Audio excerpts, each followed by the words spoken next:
on social media. So I think we can just begin. Thank you very much.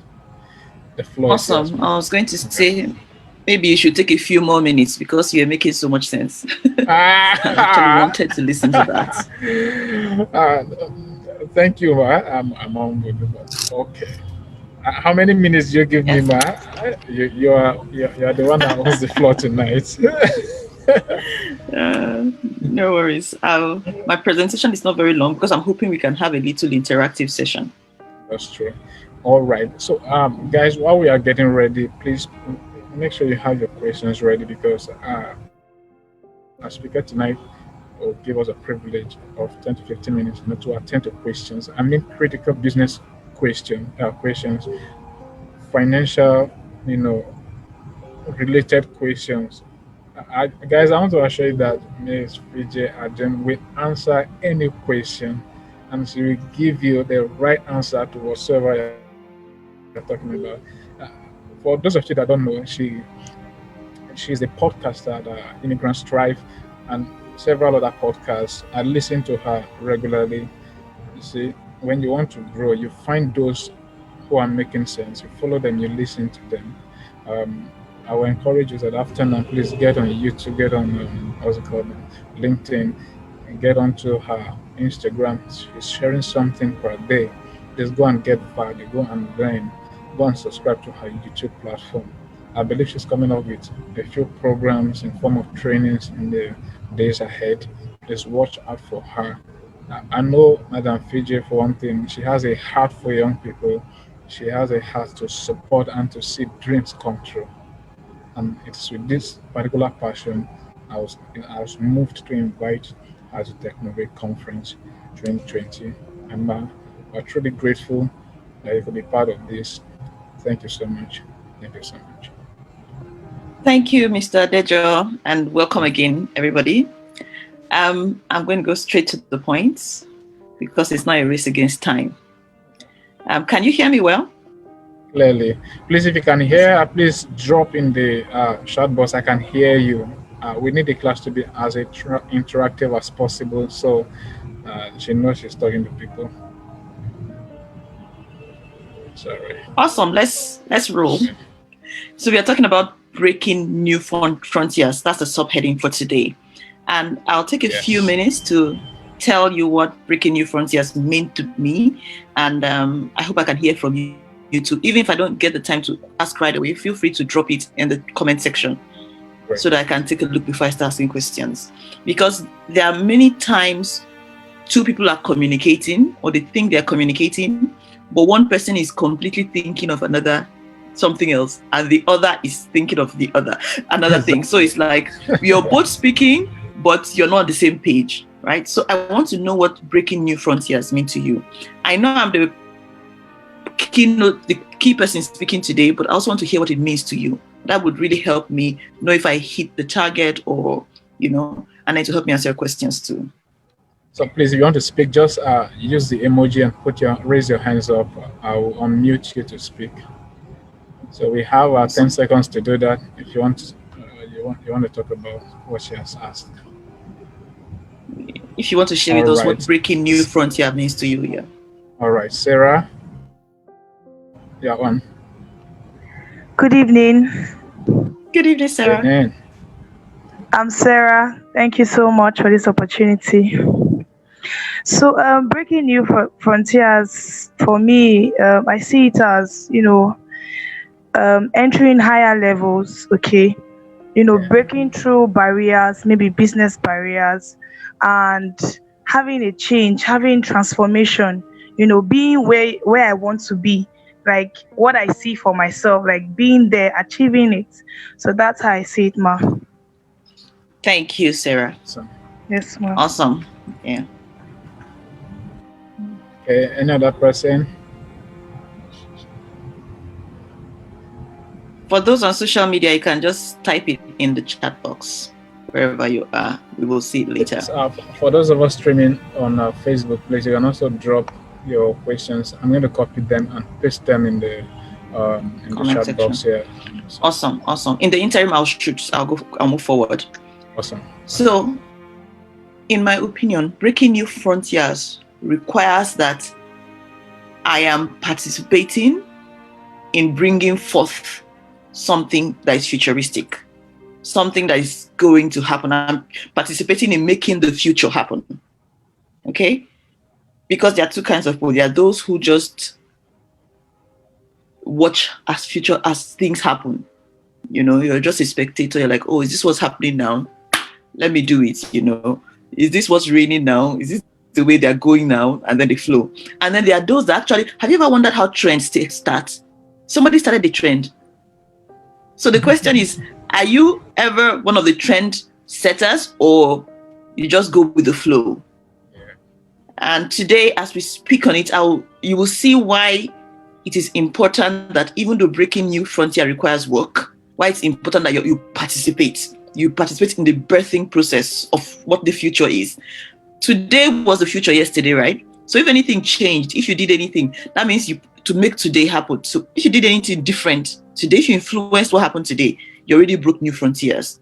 So it's not, let's not be intimidated by the size of the world. It's big, but it is the small things that make those changes that break new frontiers. Exactly. So before you tune off or start wondering if this is a difficult challenge, if you're thinking maybe are they asking too much, all I want to do is make a living. I want to be able to pay my bills, to sell my products, get people to take over some of my services, and you're thinking, I just want to be growing small, let my bills be paid, let this happen for me, let my career make progress. And you're thinking this new frontiers thing may not necessarily be for me. I'm not looking forward to be a Mark Zuckerberg, or you're just thinking maybe that's too far out of your reach. You're thinking this may be too much trouble. What I'll say to you first is, if you're thinking that breaking new frontiers is hard work, try just being ordinary and going with the flow. Try being, for example, like here currently in the US, especially with the pandemic, there's something that's raining. They call it Peloton.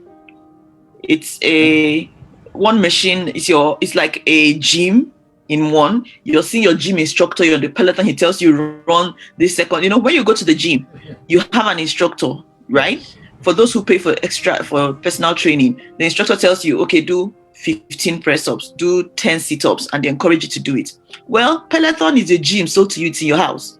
So if you think that breaking into new frontiers is hard, try being a regular gym in the age of Peloton. Peloton has taken their market. So which is easier? Was it easier for them to just remain being the regular gym, or for them to have thought of something different? Okay, so when we are thinking of breaking, or try being, let me give a smaller example. How many of you know exam prep centers? You want to write JAM. Here, when people want to prepare for college, they register in exam prep centers. They've almost gotten extinct. Everything is now online. In fact, some people just create one single app. When I was preparing for my securities exam here in the US, there was the lessons they gave. I paid for lessons, but I didn't have time. I just downloaded an app, and that's what I focused on. So those things are going into extinction by reason of the fact that somebody else is breaking into new frontiers. So the choice has been taken away from us. You cannot say, I'm in business, but I'm not really interested in new frontiers. I just want to see what's happening and go with the flow. That choice is taken because the competition is breaking new frontiers. So rather than waiting for somebody to do something and then you copy them, the easiest way is for you to be the one breaking those frontiers, because more often than not, those that break into the market first get all the benefits, and then the rest come along, okay? So when I speak of breaking new frontiers, I don't want you to have pictures of people like Elon Musk and SpaceX, doing something out of the ordinary. He's promised that he will be giving commercial flights to space. That is out of the ordinary, that's out of this world. But that is not the only level I'm talking about. I'm going to explain a few things, and you will see that you can break new frontiers at any level, no matter what level you are in your business. Okay? So another example that comes to mind is there's this small business that is really dealing with Google. It's called Slack, right? It's a project management software. Yes. I was reading a book, and the author said that Google could have created Slack with 3 of their staff. in one weekend. They could have rendered the service Slack is rendering. But they were thinking of it. It was a project on their mind. But because of the time they wasted, Slack came, and today they are putting billions of dollars into trying to beat the traction track Slack already got. So do not think that breaking new frontiers is hard work. Being ordinary is harder work. Because if you're going to do what every other person is doing, the normal thing, in ordinary is harder work. It's harder work because you're going to be competing most likely based on price. And I'll give you an example. I do business coaching, right? And in today's market, 50% of the people online are business coaches. So if I'm doing exactly the same thing and I'm showing you, I do a course, I put a course online, 15 strategies to, what's the example now? Writing a good business plan, or the steps in a business, if I'm doing what is generic, what everybody is doing, how can I compete? I'll compete on Black Friday. I'll cut down my sale to 10%. My own coaching structure, I don't do Black Friday. I don't even do discounts, because the way it works, I usually work with people one-on-one. I do some kind of marketing, but I'll give you an example of how I do in case you want to copy me in your kind of business. What I do for some people is, because I also write. Yes, copying is allowed. I don't know, you know that I encourage that. Yeah. But you just need to add value. Modify, add salt, add sauce. Yes. I mean, come in with your own style. This is the way I approach coaching. I only do one-on-one because what I want to give real value to your business. I believe all the generic courses and everything they're selling, one book can cover it. And if you get one course, and I feel like if I attend a training today, I can guess 50% of what will be said, in some cases more, because there's really no new principle. Nothing new is happening. If you ask scientists, they already know all the principles. The only thing is how you apply them, how you use them. So what I do is I study people's businesses and I come up with an idea. If I have a specific thought that I feel can change, I'll call you up. I say, okay, let's do this 15-20 minute session. I'll give you those ideas. If it makes sense, do you want it paid? If not, that's your free idea. Go with it. Drop a review of my website. So that is my own approach. And because it has to be one-on-one, I can only have so many clients. Maybe that means I'm not going to be as rich as those that are selling courses and rushing and hustling, but I'm cool with that because that is the style I want to hold. Okay? So yes. The other option to breaking new frontiers is that you're going to have to be racing to the bottom. If the person is selling their own for $29.99, maybe I should try selling for $19.99. Yes. If the person is selling for 20,000 naira, maybe I should reduce mine to 15,000 naira. Okay, so that's if you're not creating new frontiers, if you're not doing something new, if you're not looking for futuristic, you're not being futuristic. The only option you have is to compete based on price, which is very limited. Because if when you get there, if you advertise, post, do paid ads, do whatever it is you're doing, sell, hustle, push it in their faces. Hey, I've worked so hard on this course, please buy it. They would buy it. They get to buy it, but you're now wondering, oh, I hope this price is good enough. The uncertainties are more. Why? Because you are only one in a million. Okay? But let me move forward by explaining to you my own idea of breaking new frontiers. It is providing leadership. The leadership that your business needs to thrive where it is and to move to the new level that's needed to take the business to the next level. That will enable the business meet new challenges. I'll take that again. In my opinion, breaking new frontiers is providing the leadership your business needs to take the business from where it is currently to the place where it should be. And when I say providing leadership, I know many people are thinking maybe if you work in an organization, a business development manager or the manager generally. I'm going to explain to you in a bit the difference between leadership and management. Okay? Because whether you like it or not, the world is moving forward. You can either cope or you're left behind. I talked about Peloton and regular gyms. I talked about what other example? Slack coming to overtake Google in the area of project management, right? Yes. So this world is changing, especially now. Whenever there is a major catastrophe or major happening like COVID-19, this pandemic, the changes are accelerated. People can go from 10% change to 120% change.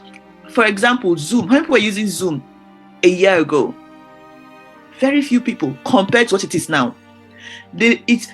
Zoom's customer base exploded exponentially to the point that their systems were almost crashing. So many weaknesses were being found because they were not ready to contain what happens. So whenever there is a systemic change, whenever there is something huge happening, business changes. So many things transform. So you must be ready for change because change is coming. You may be sleeping like, for example, many years ago, the best mobile phones were BlackBerry, Nokia. How people hear their voice these days? Do you think they don't have managers? They had managers. They were running a massive system, but they did not have people providing leadership in such a way that the company could enter new frontiers and be prepared for the changes coming. And so Apple, Samsung, they came and ran away with it. Okay, so the world is continuously changing, and only dynamic leadership and dynamic companies will be able to keep up with the ever-changing business world. Things are changing. You don't want to become like a huge monument like Nokia. I'm sure they still have their head offices massively, but the competition has not favored. I mean, they've almost been edged out. So even though there are certain people or companies that have literally shattered glass ceilings, like I mentioned Elon Musk, right? Google, Facebook, they've done things that are completely out of the ordinary. Yet, providing leadership consistently in the business world also counts for breaking new frontiers. Why? Because you are charting a new course forward. So it is that simple. All you need to be doing to know you are working towards breaking new frontiers is providing leadership. And I don't care what you're doing, whether your business is a mundane way, maybe you own a store, and if people get into the market where you have a store, there are 1,000 people selling what you're selling. I promise you, I guarantee you, there are things you can do.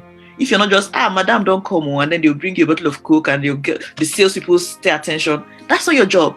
Your job is to find new and creative ways to ensure that any customer that makes the mistake, I call it a mistake, of stepping into your store, will remember that visit forever. So there is no business, nothing too mundane for you to break new frontiers in. So your job as a manager or wherever you're working, as part of management, especially for small business, you see, most of the time, what small business do, what they see as management, is the authority or the power to make people do work. As a manager, all you really need to do to succeed, is get people to do the same tasks over and over. Maybe serve people faster, or find a cheaper way to render the service, be more efficient, and thereby increasing productivity. And that is awesome. In the industrial age, that is what was considered as breaking new frontiers. When Henry Ford entered the car market, he disrupted everything. But that's the industrial age. The way to make change these days is completely different. If nothing was changing, if I could guarantee you, or if Nostradamus was alive and could guarantee us that things will be the same for the next 10 years, then managers are all we need, because they'll ensure efficiency in the system that's been developed. Yes. But leading, on the other hand, does not fit into any job description. In my opinion, I think leadership is more voluntary than mandatory. Management is compulsory because the indices by which they rate you is your management, your efficiency, what you do, how you got people to do their job. But I think leadership is voluntary. Do you know why? Because as a leader, you're actually attempting something that has not been done before. Or something that's not been done in a way, or you're attempting something that will be done in a different way. Therefore, there are no guarantees.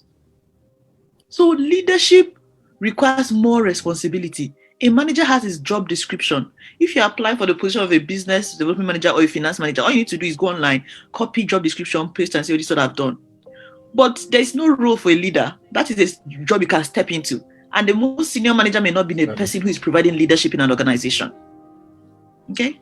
So when I define breaking new frontiers as providing strategic leadership, don't think that's easy enough. Because providing leadership can be scary. It means going to areas, it means maybe throwing light on areas that people are not really willing to touch. There are some areas that, let's say you're running a business or you work in a company, more often than not, that happens in large companies.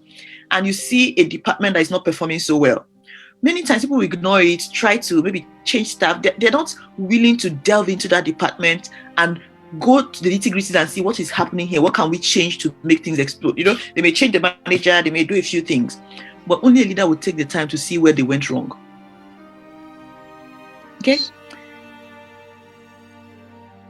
You see, one of the things that, what we think leadership today is, what people think is leadership today is actually management. Okay, because many people, when they own a business, think, I'm the leader, I'm the oga. But what they provide is they ensure that people are doing their work, they ensure they are right. That is not leadership. All you're doing is management for now. When you take the position of a leader, what you do is you're beginning to break new frontiers. You see, not all managers are owners, or owners of businesses are leaders. And management is important because it ensures order, right? It ensures that you have processes, and it means we can deliver on our promises. It means we can deliver the product, the services. That is really important. But the major difference is that leadership is optional. You can choose to say, should I go above and beyond what is happening? Should I project to see what will happen in the future to ensure this company remains relevant? Or should I just... Sorry about that. Thank you. Or should I just do my part that I get paid for? Now, let me go straight into the teaching. The first thing I want to talk about is, second slide now, please. Right. Hustle to business. Hustle to business, right? To real business. That is the overall theme of this week. Yeah. And I want to talk about that briefly. I decided to look at the definition of the word hustle. I always knew what I thought hustle was, but I never ever checked the dictionary. And the dictionary says a hustler is a person that is adept at aggressive selling or illicit dealing. Either aggressive selling or illicit dealing. The second definition surprised me. It says a hustler is a prostitute. I never imagined that was a definition. But that's what the dictionary told me. And then to hustle, what does it mean? The dictionary says to hustle is to push roughly, to jostle, to force, to move hurriedly or unceremoniously. How many of you have felt hustled before to buy something? Somebody is selling a course and they're saying, you're not progressing because you're not buying my course. They are pushing it. They are selling it in your face, making you feel bad, feeling guilty. That is to be jostled. You are being hustled to do something. Sorry, ma. So that is the picture I had. The point, the place that you say prostitute, what came to my mind is a prostitute hop from one person to the other. So, like hopping from one thing to the other. Yes. That is why they got the word hustle from. I was just surprised to see the association. So, why I decided to look at the definition? Because I've never been very fond of the word hustle. And after much research, I realized why I was not fond of it. Because there is something we are doing when we think we are hustling. That can actually, as if you're doing it right, okay? And then the last definition to hustle is to pressure someone into doing something. Good. Now, what I want to do today is tell you why you're not necessarily a hustler. Okay? I know that the hustle is real, but if you have the right attitude, your goal will be to serve, to provide value. Then if these are the two things you're trying to do, to serve or provide value, then I prefer to think of you as a freelancer. I feel you're freelancing, you're not hustling. If your goal is to jostle people and push them into doing something, you're hustling. But today, I want to talk to freelancers. People who have the right attitude. You want to provide the service, you want to provide value. Yeah. But you know that you need to be everywhere, you need to handle everything yourself. So it looks like a hustle. But the truth is that you're freelancing. So on this note, I want to share with us something that if we don't understand can give us a lot of heartache, either now while we are running small businesses or in the future. Okay? Businesses, in my opinion, are divided into two types. Okay? I think there are two types of people in business. One group are freelancers, the other are entrepreneurs. Freelancers and what? Entrepreneur. Now, who is a freelancer? The third slide. In my understanding, a freelancer is someone who gets paid for their work. So that person charges on an hourly basis or project by project. Yes. And this could be a speaking engagement, like I'm freelancing right now because I'm exchanging my time for value, right? It could be entertainment, MCs, and what are their names? Those people that make us laugh. It could be designing. Comedians. Comedians, yes. It could be designing, it could be writing, it could be filing taxes, it could be so many things. It could be selling products even in the market, whatever it is, you're freelancing. Yes. See, freelancing is the single easiest way to start a new business. So I'm currently trying to develop a course on freelancing, because not a course to sell, just something to show people why they can freelance and hold your head up high when you're freelancing. Godwin Akpama, is it a Godwin I know? I couldn't help but recognize you. Akpama, I hope you have joined audio. Mm-hmm. So I am differentiating this because I don't particularly like the word hustling, and I know that there are people who are freelancing for now, there are people who are entrepreneurs. I do both, so I'm not saying anyone is superior to the other. Now, let's look at who an entrepreneur is. Okay. The fifth slide. An entrepreneur, on the other hand, will use money, and they usually prefer somebody else's money to build a business that is bigger than themselves. Entrepreneurs are able to make money when they sleep. Entrepreneurs focus on growth and on scaling the systems that they built. For an entrepreneur, the more, the better. I'm sorry to disappoint those of us freelancers. The more is not always the better for freelancers. Because the more you get, the more you stretch yourself. Okay?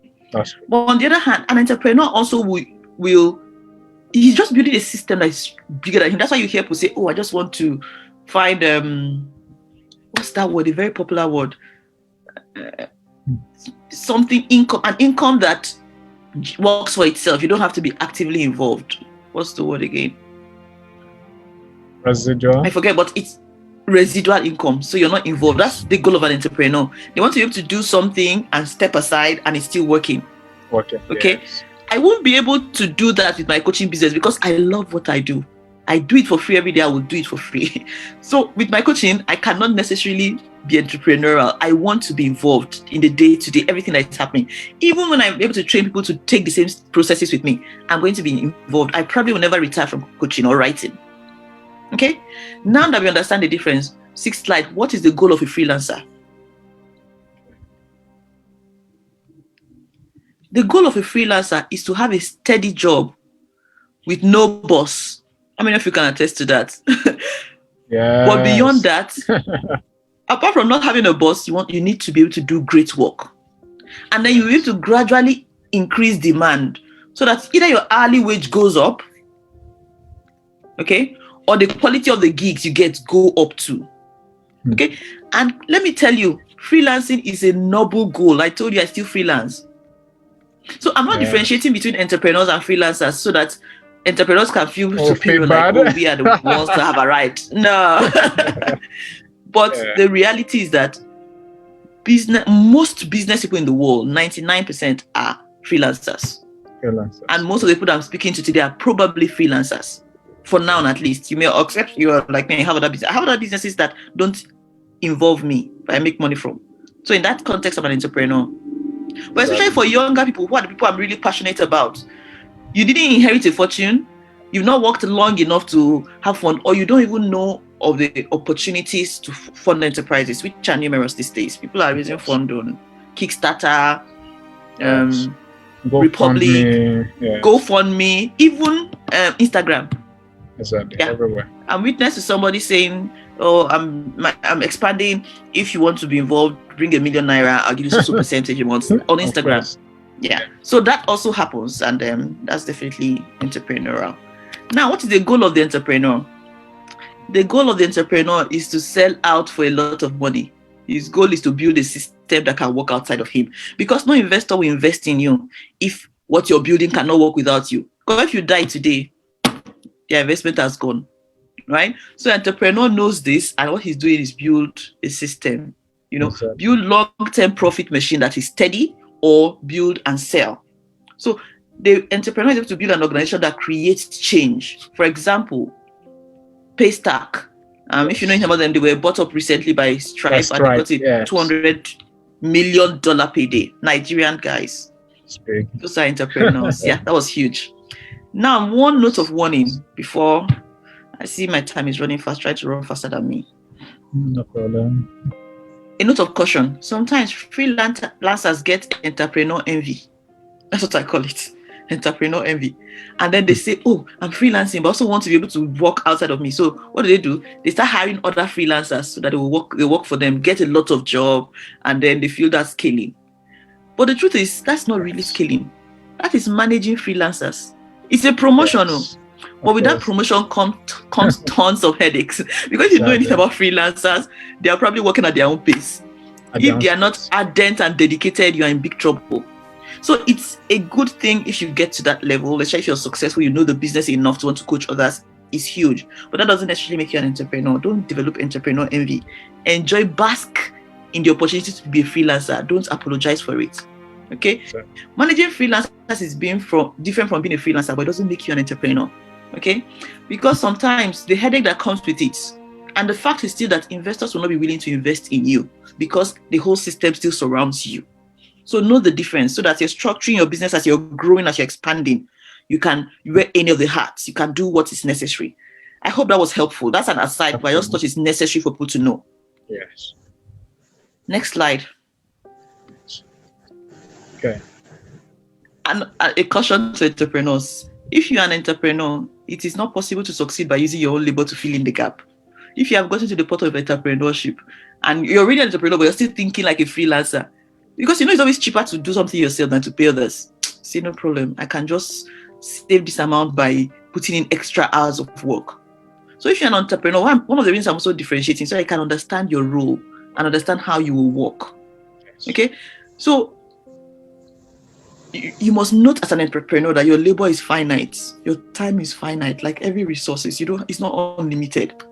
And it does not scale. And the goal of entrepreneurship is to scale. Okay, so it's not a job you can do by yourself. You cannot build the system by hiring yourself all the time. Sorry. Great. Okay. I'm muted now. Good. Sorry. Yes. A minute, man. Please, for those of us coming in, welcome. Glad to have you. Please, if you have a question, anything relating to business, that you can drop the questions towards in the chat box. Ms. Fijeh is going to attend to the questions after the discussion. Thank you. All right. Awesome. Thank you. So, like I said, I have been an entrepreneur because I have businesses I'm not involved in. I only provide leadership I look for strategic ways they can grow and fit in, but it's not my daily, activity. But I'm mostly a freelancer. Almost everything I do, I freelance. I'm actively involved. Okay. When I'm writing, talking like this, I'm exchanging time for value. So that's what I'm doing. So what is the solution to this entrepreneurs freelance thing? Because I know no matter the caution I give, some people still be wondering, oh, how do we do this? There's a simple solution.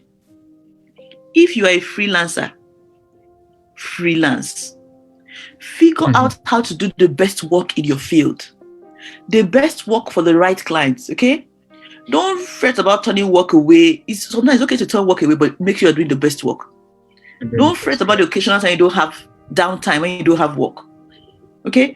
You are a freelancer for hire, and you need to focus on your reputation and the flow of your business. Okay, you can find leverage in forms of assistance, outsourcing smaller parts of the job if you can, but your work is always going to be your work. Your work is you and you are your work. So how do you get ahead as a freelancer? Your work is you and you are your work. Yes, as a freelancer, you cannot separate. Those identities are inseparable. Yes. How do you get ahead as a freelancer? You get ahead by becoming more in demand. People are looking more for your service. You're charging more. Why? Because you are worth more. The mistake people make is they want to charge more. They want to say, oh, you take a course on how to charge. Say, oh, if this person is charging this amount, I should charge that amount. That's a mistake that can kick you out of business. Yes. Only charge more when you become worth more. Okay, so get ahead by becoming more connected, becoming more smarter, become more effective. I remember recently somebody came, I think when weather was changing, they're going to come clean the furnace place.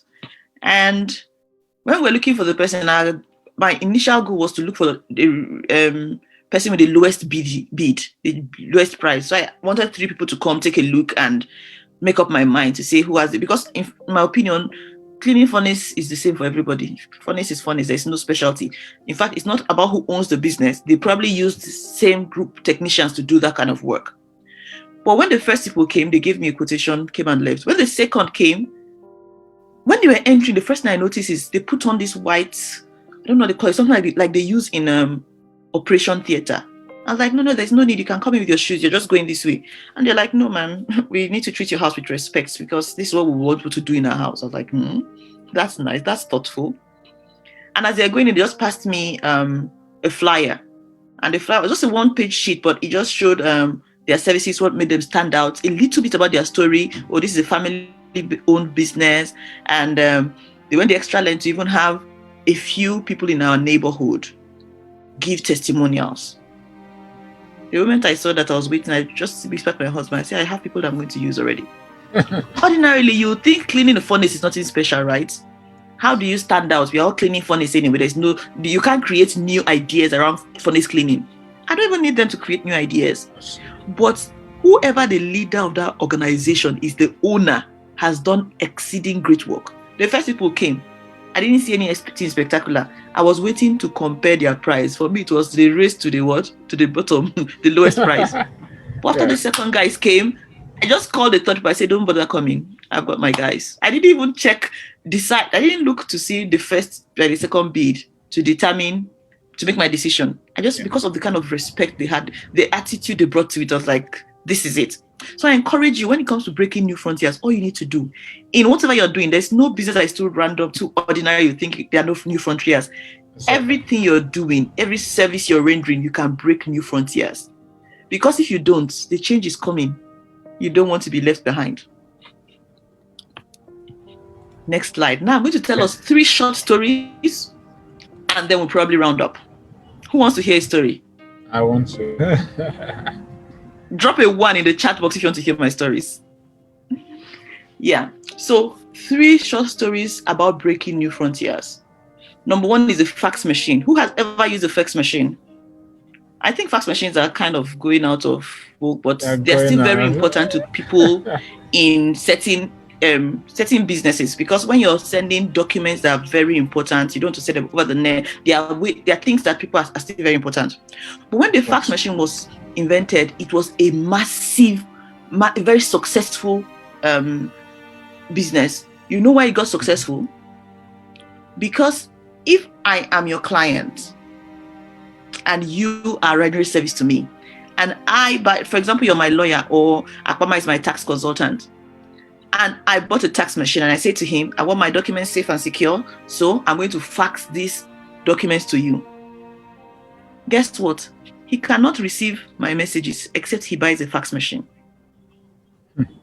So please tell me, who is advertising the fax machine? Is it the owner, the company selling the fax machine? No, because the fax machine was created in such a way that you cannot use it alone.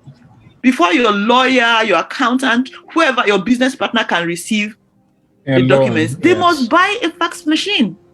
Talk about breaking new frontiers. You can, if for example, I have an Apple, I have a Mac right now, and I want to send you an email. You don't need a Mac to receive my email, do you? Google takes care of that. Oh, no, you don't. So Apple needs to advertise.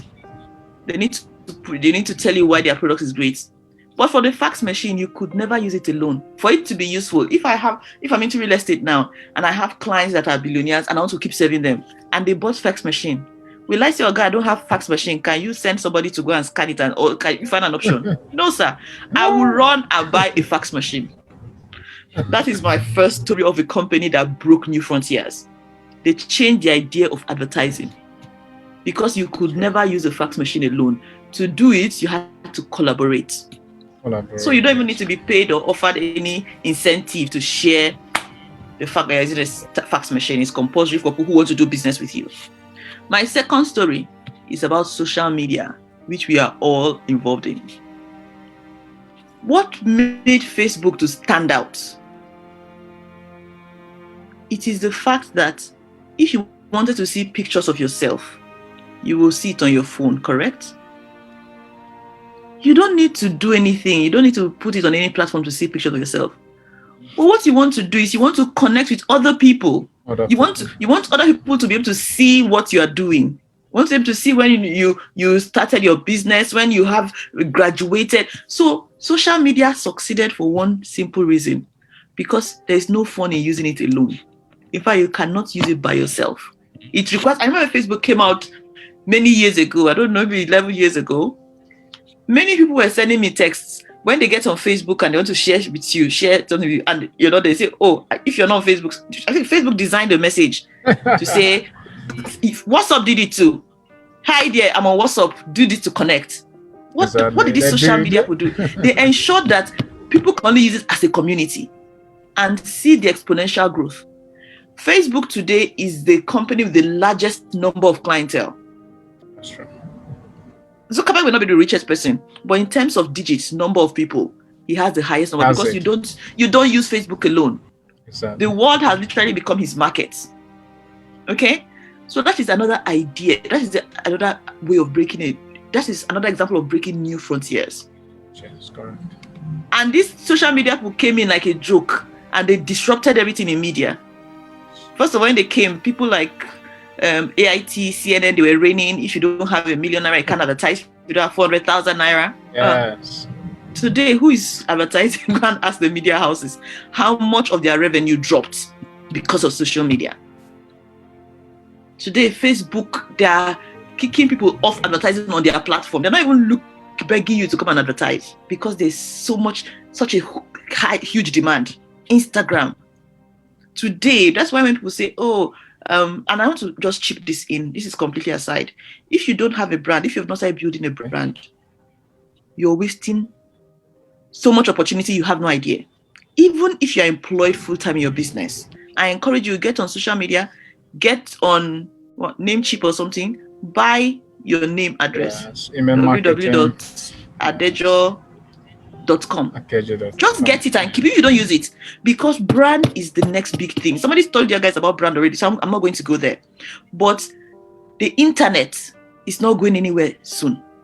So whatever you're doing, make sure you have a footprint, even if you're working for somebody else. I'm not saying you should do something that is counter. Don't compete with your employer, but find a way to ensure that you're keeping stock of your work so that you can put it out when the need comes. Exactly. The last story I want to tell you is about a company called Little Mismatched. Many people don't know them, but as at 10 years ago, they were even making a profit of about $50 million. You know what they used to do? They made socks that don't match. And they explained, they said that our brand is a lifestyle brand about creativity and self-expression. What did they do? They made socks in 3 pairs. In 3 socks, not pairs, just 1, 2, 3. And they are all different colors, different designs. They don't match. They're not, I used to just, if you want to look for a pair of socks to wear, you find a pair that is the same. This one, their goal was it is not matched. It is different. So you're buying 3 you're buying 3 pieces of socks. Okay, you can mix it together. Yes. And what was the idea? They said they wanted to engage the customers in such a way that they gave young girls, their age range was 12-year-old girls. And the only way the 12-year-old girl will get value out of that socks is for her to show up and say, "Want to see my socks?" So if she does not pull up her socks and say, "Do you want to see my socks?" and see the different design, the brilliance of the colors, she won't get satisfaction from it. In getting satisfaction, the company is able to tie their own satisfaction to the satisfaction of the customers. Somebody else hears about it, they're like, "Oh my God, that's different, that's unique." And Americans, they can be crazy. They love outstanding things. They love different things. Like a joke, this company, they are making over $100 million in revenue today. Wow. From a crazy idea of getting 12-year-old girls to ask somebody else, "Do you want to see my socks?" Now, what do these three companies have in common? These three groups, because the social media is different companies. What do you think they had in common? Does somebody want to tell us, in their opinion, what they had in common? Because they'll have different things in common, so there's no wrong answer. I have what I think they have in common, but I just want to know if somebody else has anything to add about what they had in common. Floor is open, please. Type it in the chat. Can just type it in the chat, because I'm going to shoot now. Our time is literally up. I'll tell you, in my own opinion, what they have in common is that they created ideas worth talking about. Okay, my sound Because is to use the answering. fax machine. Oh, okay.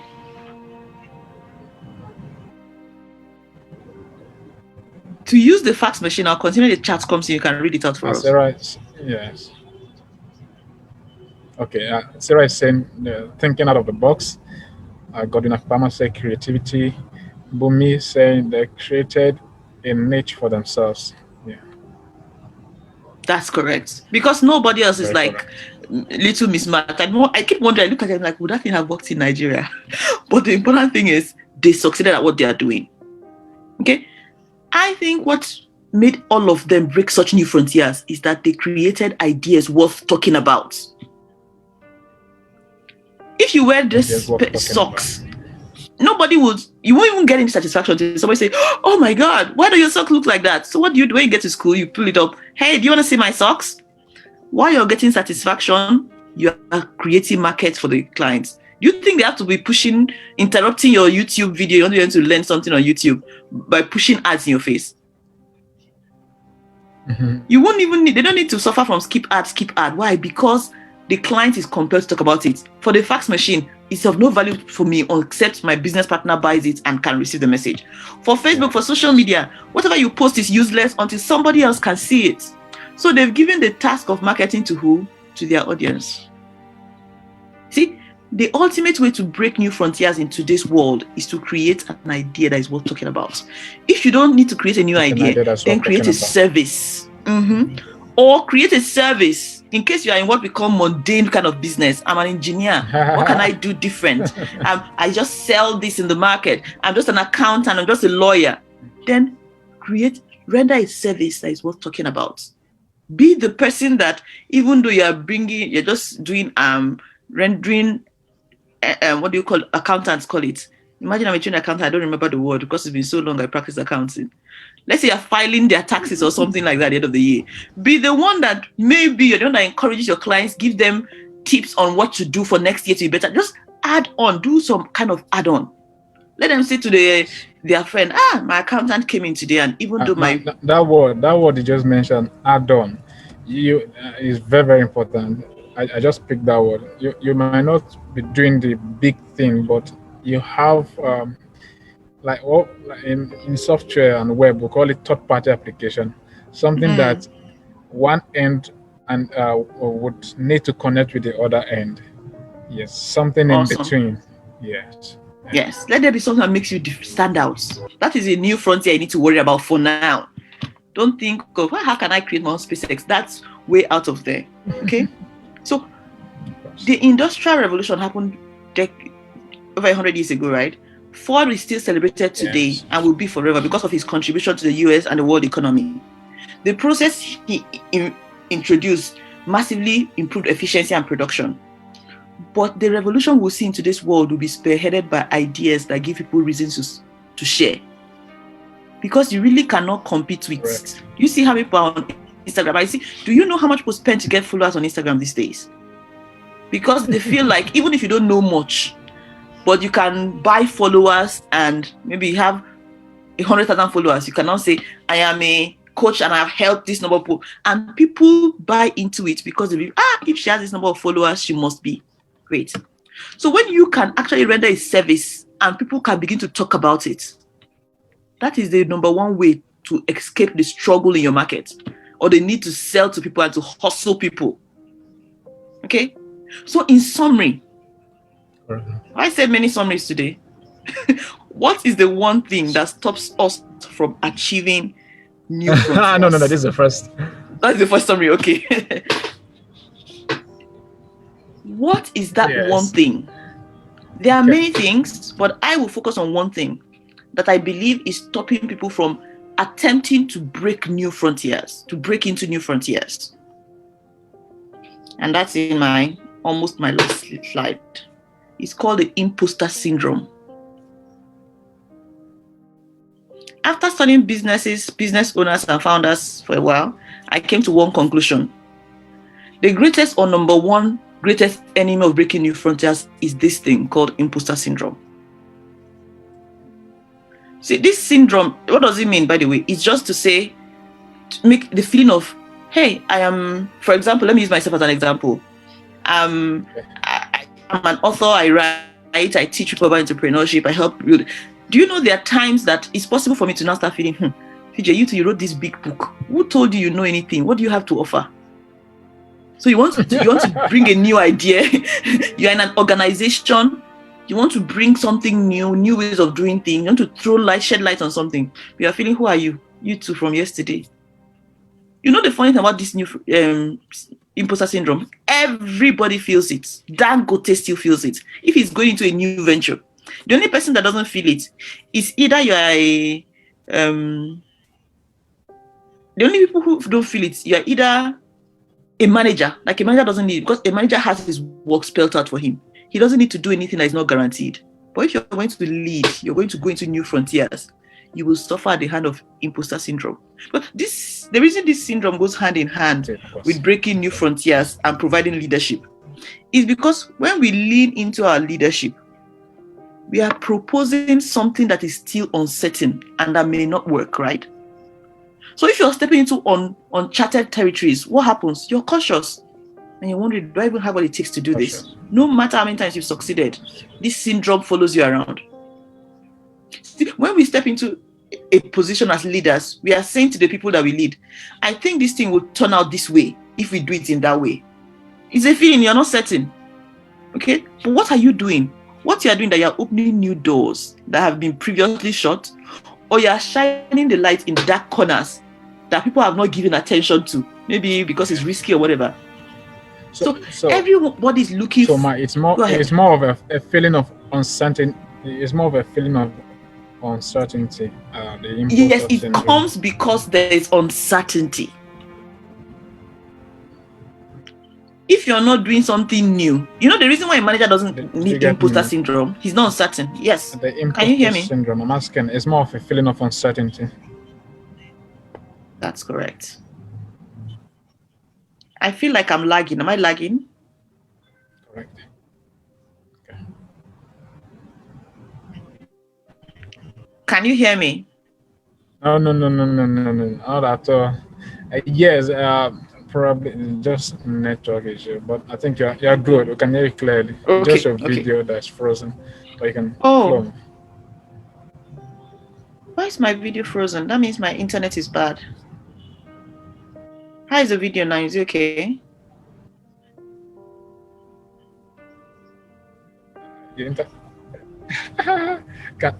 Yeah, it's good. Can internet be bad in the US? Believe me, it can. You can talk, man. Okay, awesome.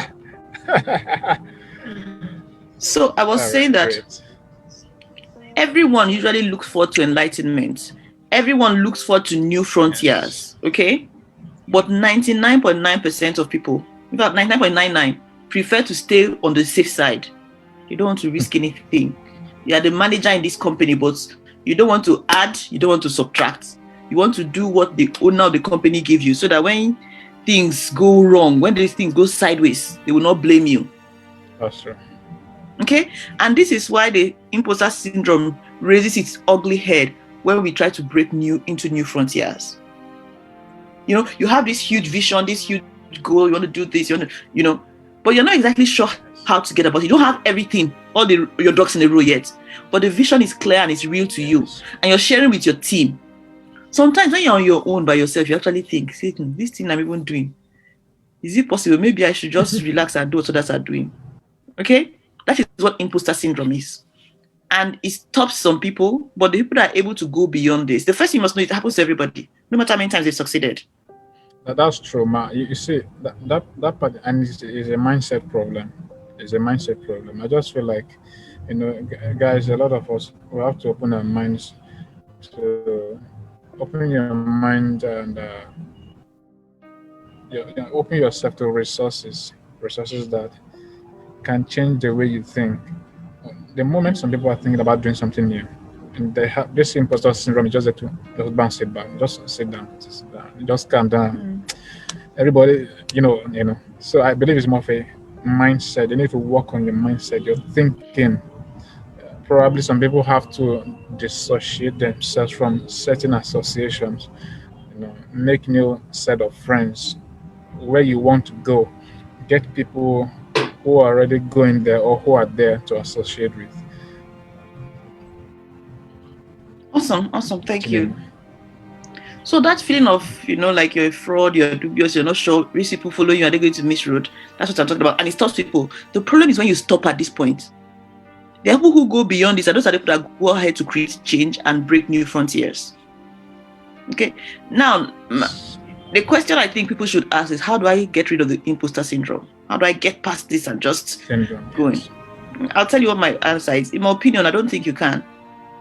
Because many times, when you are feeling that feeling of incapacity, like, oh, if I take this huge step, what if it fails? It is real because you've never gone down that path before. If it's something you have done before, then you're not breaking new frontiers. If you're going to break new frontiers, push the envelope, do something new, then you're going to be going into a risky territory. So it is possible you're kind of an imposter. Why? Because you haven't been there before. It's just like if I say I want to guide you through I take you to Scotland, I say, oh, let me be your guide through this castle, and I've never been through it. I'm an imposter because I've not gone through the castle before, and I'm not a professional guide, correct?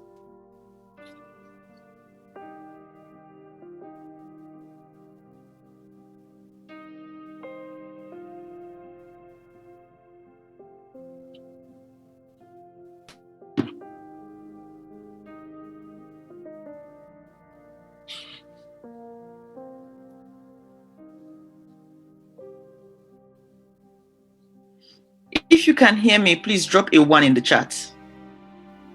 Oh, good. You can hear me. Thank you, Sarah. Awesome. Yes, just keep forging ahead in the right direction.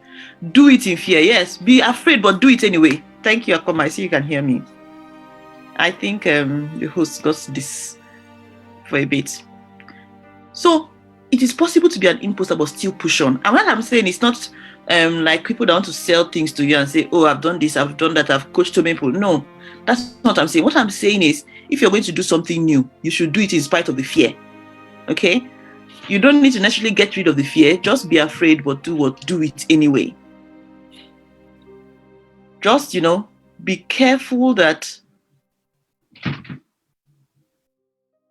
you're not promising what you can't keep.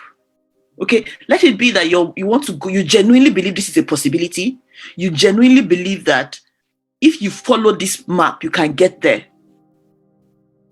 Then it's okay to look like an imposter at that point, because for you to get to a new place, you must do something new.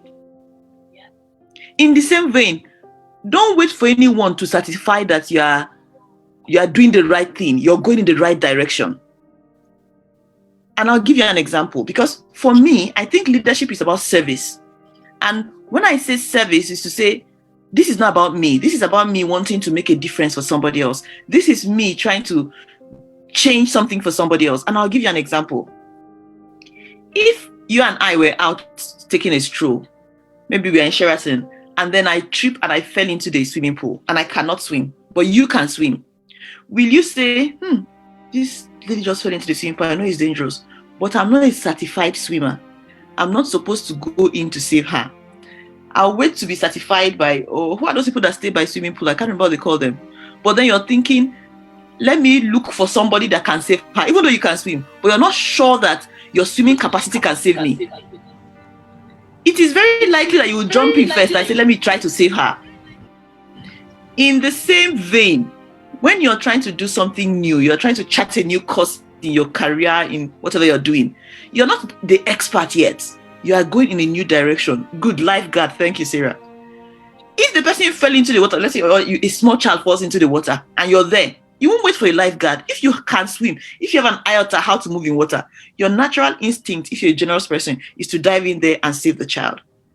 In the same vein, if you're in an Exactly. organization or you are leading a people and you realize that something can be done better, something can be done differently, or you realize that, oh, the trend is changing. If this company does not change with the trend, we are going to go out of business. People will lose their job. What do? You jump in, you take the lead, and you think of ways to break new frontiers.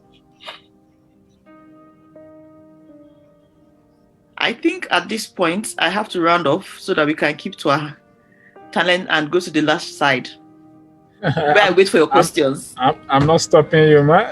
No, I know, but I'm just looking at the time and I realized that we are 50. No, we came on late anyway. It's okay. So, but in It came in late. summary, right?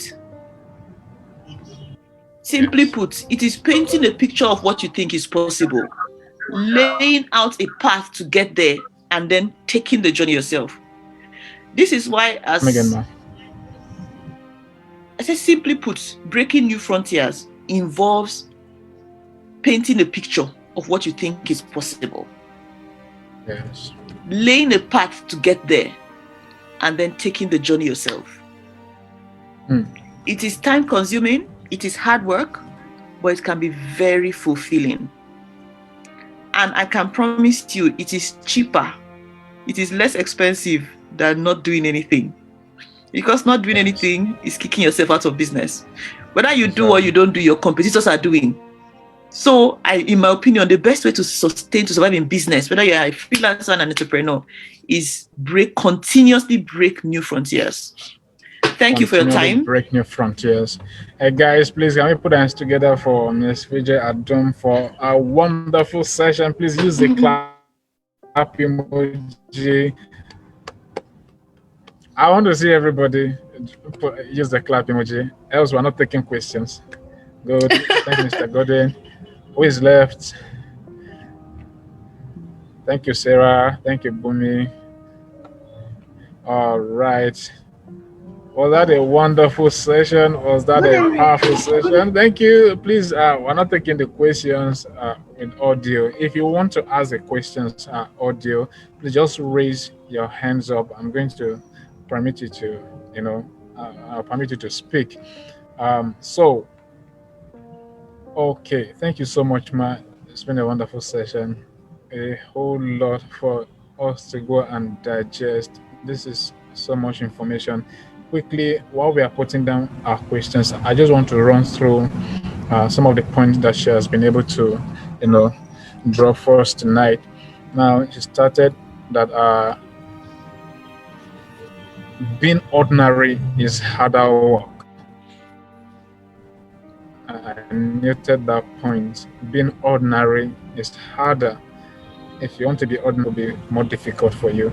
She spoke about providing leadership for your business to move it from where it is to where it ought to be is a part of what breaking your frontiers. She spoke about. She gave us a definition of a hustler. One that a hustler is someone who is into aggressive selling or illicit dealing. We also saw hustler as a prostitute or someone to move, in hurriedly in doing things. Also see another definition as pressuring someone into doing something. And for those of us hustling, thinking we're doing business, when you find yourself pushing people to patronize a service or buy a product, that's hustling. And you need to position yourself well. Either you want to be a freelancer or an entrepreneur. I want to be that kind of entrepreneur that's making money while he's sleeping. I think that's just the best. So you see that when you want to break new frontier, you need to set up those systems so that while you are sleeping, money is entering into your account. Who wants that? I'd love that, and that's what I'm working on. Also, she mentioned that the goal of a freelancer is to have much work. Most freelancers, they love to have a lot of work without a boss necessarily. Um, Also, she mentioned that freelancing is a noble goal. It's a noble goal. If you're a freelancer, you are not a hustler per se, because you're pursuing something you have passion for and you're being paid for it. She also warned that freelancers should not be envious of entrepreneurs. We are all unique in our ways. I just find, I just understand the way your own the way your own business work, and just give it your best shot. Also, she mentioned that it's not possible. If you're a freelancer, you should freelance. If you're an entrepreneur, you should you should be an entrepreneur. Don't mix up. Don't mix up. Focus on each of the one that is peculiar to you. She also mentioned that your work is you and you are your work. She also mentioned that uh, she spoke about getting ahead as a freelancer, that you get ahead as you become high in demand. So when the quality of your work becomes better, people begin to have more demand for your services. You become high in demand. She gave us examples, talking about the fax machine, social media, if you recall. Now she mentioned, a very strong point that I noted down, that to make a difference, you should create an idea worth talking about. Guys, I don't want you to forget this. Create an idea worth talking about. Create a product worth talking about. Create a service worth talking about. Offer a training that is worth talking about. Don't just settle for ordinary. Don't settle for less. She spoke about creating a market while satisfying your customer, create a service, render a service that is worth talking about. She mentioned something in particular, create an add-on.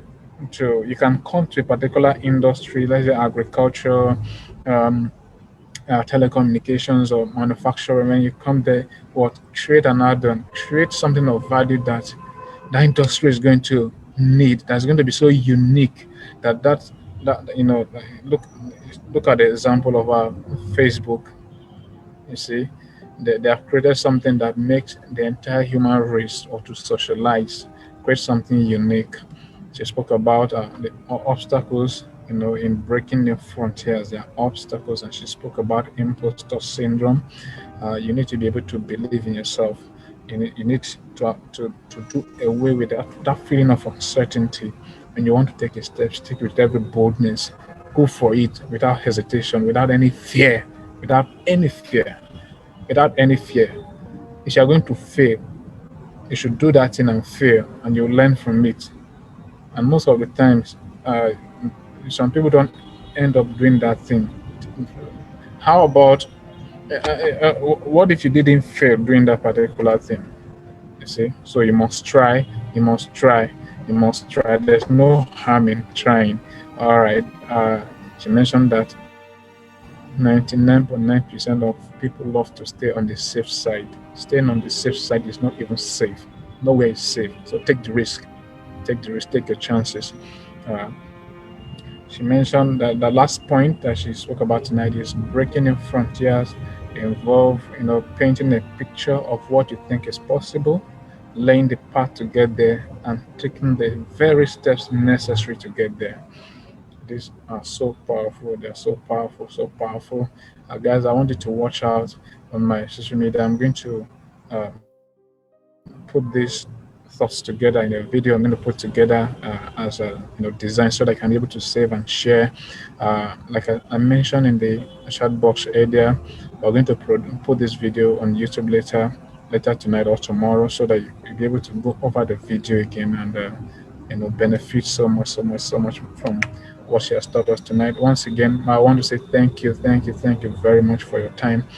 Thank you for giving us this privilege tonight. We're so grateful. On behalf of myself, Technovate, and everyone that participated tonight, thank you so much. Thank you so much. Guys, I want to unmute you to tell her thank you. I want her to hear it. All right, if you're unmuted, I wanted to say thank you.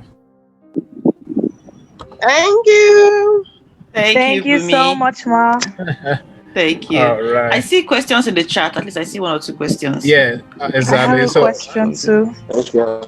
Okay. Hold on, please. We're going to take the questions. In the chat I'm going first. to take Mr. Godwin Akpama's question. Please, you hold on. The question from Mr. Kwama is, what do you think one should deal with when starting a business? I say, what are those factors that will enhance success? I don't know if the question is clear enough. What do you think It's one clear. should And deal if you with go when down, you see starting a business? he added some more. He now said, especially when you are venturing into a new area, you are not familiar. Exactly. Yes. He added a You're not part two familiar to the with. question. Yes. Yes. So he added it Yes. there. So Okay. the general answer to that is do your research.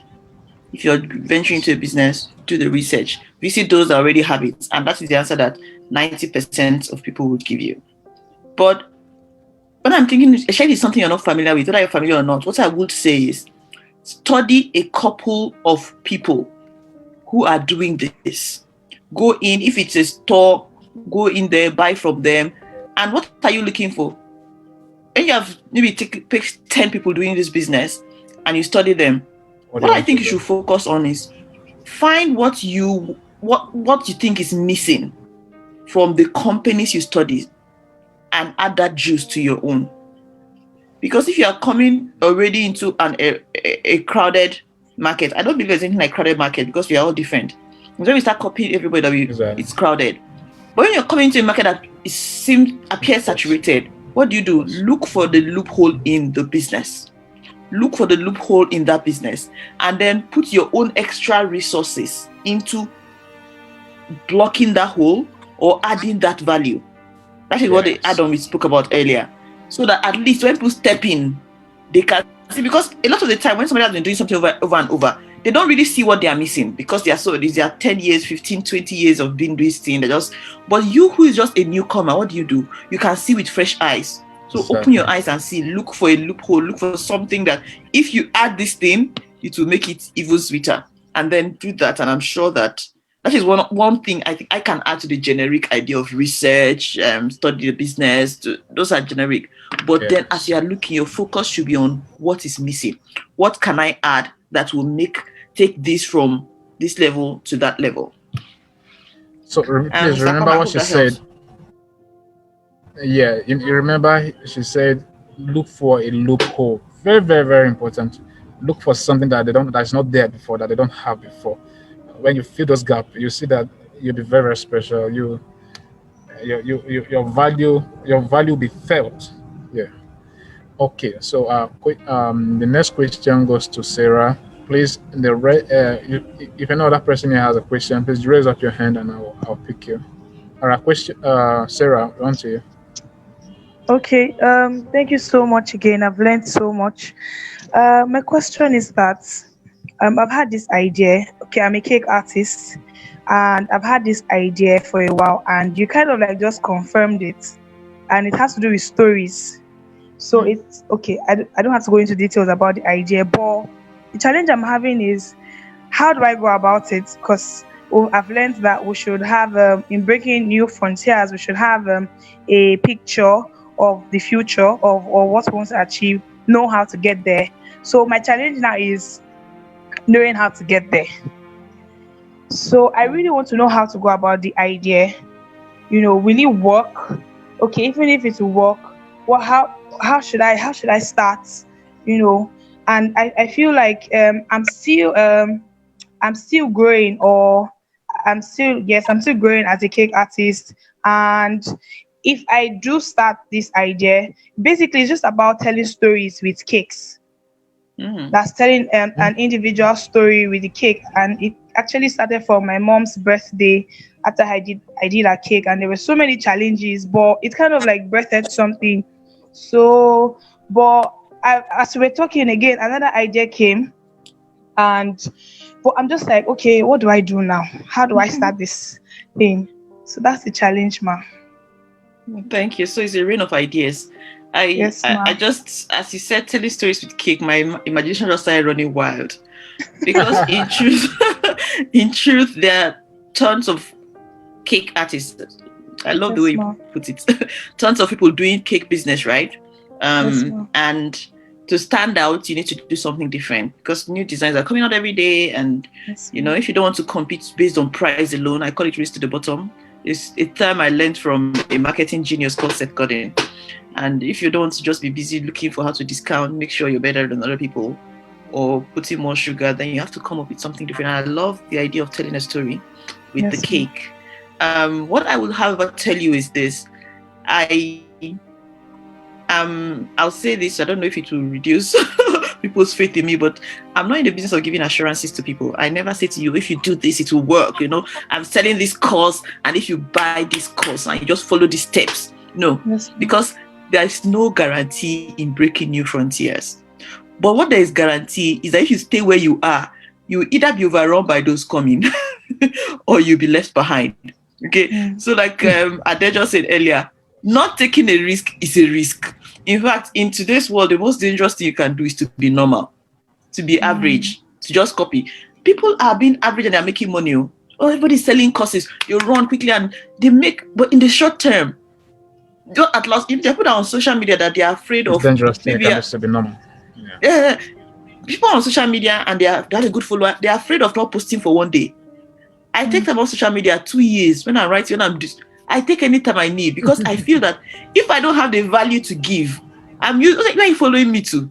And I ask people all the time. I see young people following artists, following not, this is not personal, but following actors and following people that are wearing different clothes and posing. I think, why are you following them to? If you're following, you should be following the person into that direction, right? So when you are in this race, like, oh God, I'm competing, they cannot beat me, you realize that you really can't be yourself. You can't really even be creative, because the race is so much. But what you need to do now that you have developed an idea is take time and learn. Find out if there's somebody else that has done what you've done before. If not, then that gives you more assignment. But I assure you that the fact that the idea came to you, it means that the solution is inside you. Yes. I told the story of the diamond cutter. I read it in, I forgot the name of the book, but it's called the diamond cutter. Told the story of a man who, his name is Ali. Somebody came around and told him of how diamonds were started, how diamonds were created, and then what happened. He said, oh, he's interested in diamonds. He leaves his farm. He sold his farm to his neighbor and goes out to,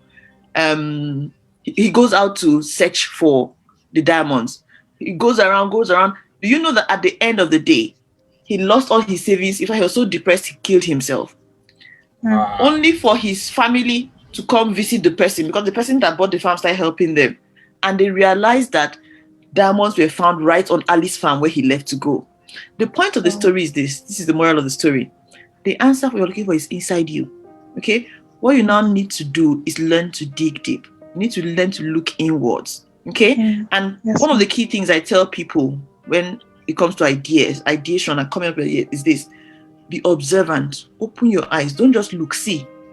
Okay, go for events, look at how people are baking, go online, look what happened, and then begin to think of how to say. So this is not my line, so I may not be able to help you, but the only thing I can tell you is it is possible, and if the idea came to you, the solution is there.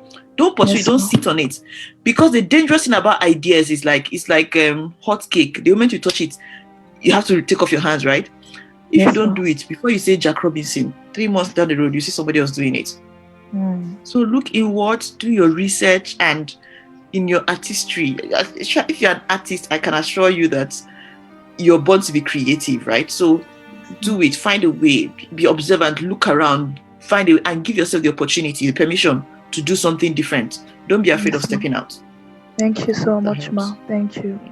You're welcome. Okay, Sarah, just to add a little to what our speaker tonight has said, I think it will also help when you can hang out, look for people who are in this your industry. Now, they may not be doing what you're doing specifically or doing this exact, niche that you are taking, but then just work alongside with them. It might not be the same thing you're doing, but when you see how they execute ideas, you might be able to learn or pick stuff from there. So I like to do that. Whenever I have an idea that someone has something similar, I begin to study them. I go all over the internet. I go all over YouTube. I research, find brands, go to their website, just study them, look at their website, look at the study stuff, and I begin to build my own. But you see, when you have so much information about a thing, about an idea, it will be easy for you to know the first step to take at times. What I think was very, very important at times is taking the first step. You take the first step, you begin to see that okay, this thing is actually possible. Hope that helped. All right, Thank you Bumi, so much. you're next. You're welcome. Okay, I good think this evening, will be the last everyone. question for the night because Actually, good I'm not evening. asking a question, but I hope I'm free to at least say something. Of I just want course. to, yeah, I just want to tell Sarah that in fact you have a very fantastic idea, and I'd rather you bake a cake for me and add a story to it than I just get a cake baked and there's no story to it. And I really just want to encourage you because there's someone on Instagram that also tells the story with food. You know, she just makes food and then she draws. There's something she works on the food and then she just, is artistic too. She draws some things with the food, carrots, sweet corn, and all of that, and it looks very good and interesting. So I just want to encourage you, just do more research and keep at it. A lot of people will be interested. Thank you Thank so you. much. Thank Awesome. Let me let you guys know that Bumi was my bestie in school. Oh She and Akpama wow! Bumi, Godwin and Akpama were in accounting together, I, University of Abuja. Thank you, I guess guys. they're having a lot of fun in the short session. Yes, All they right. are. Thank you so much, guys. Please, is there any other question before we round up for the night? From our online audience, there is no question. Please, is there anyone that has a question? Would like to take it now. While And they are in the thinking of their absence of questions, I just want to invite people. The podcast I run that is focused on Nigeria and Africa is called the Startup Dialogue. So if you go to the startupdialoguepodcast.com, I'll drop it in the chat. www.startupdialoguepodcast.com. Can you? Yes, great. I just typed it into the chat. Yeah. I do. The main reason why I started that podcast, because what I do is not specific to Nigeria, and I really wanted something specific, is because I wanted to hear from entrepreneurs. I'm writing the book and I want to make sure the book is answering questions. What are the challenges you face? And I want to interview those that have scaled in business in Africa. What did you do? So it's like trying to make the minds jam. So I'm looking for everyday business people, whatever you're doing, that can come on the podcast and share, oh, this is what I do. So I'll be promoting you. I'll be giving people more idea about what you're doing. And at the same time, I'm taking statistics, I'm taking data so that the book I'm writing now can answer the questions that people have. So I encourage you, find that. I'm also on YouTube. Find me at Fijeh Aadum or Instagram. That's where I share most things. I'm not selling any course or anything. So I promise not to sell you anything yet. But my goal is to share a lot of value. Thank you so much. You've been so much of a blessing to us tonight.